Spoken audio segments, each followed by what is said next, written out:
বিশ্বনবী সাহাবাদেরকে জান্নাতের পাগল বানিয়েছেন। বদরের ময়দানে এই পাশে কোরাইশ, এই পাশে মুসলমানেরা, বিশ্বনবী জ্বালাময়ী ভাষণ দিলেন, বললেন কুমু ইলা জান্নাতিন আরদুহাস সামাওয়াতি ওয়াল আরদ উইদ্দাত লিল মুত্তাকিন। ও আমার সাহাবারা, ওই জান্নাতের দিকে ছোট,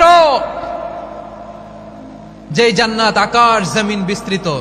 তোমরা দেখতে পাচ্ছ এটা বদরের ময়দান না, এটা আল্লাহর জান্নাত। আওয়াজ করে পড়েন আল্লাহু আকবার। বিশ্বনবী বললেন ছোট ওই জান্নাতের দিকে, যে জান্নাতের বিস্তৃতি আকাশ জমিন বিস্তৃত।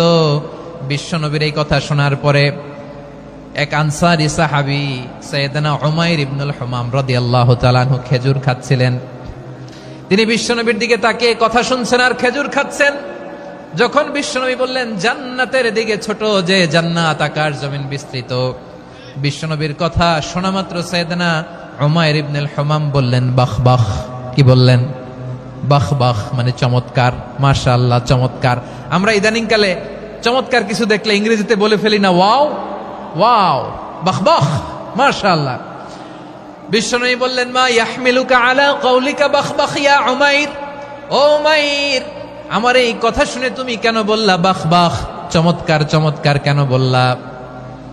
সাইয়েদনা উমাইর ইবনে হুমাম রাদিয়াল্লাহু তাআলা আনহু বললেন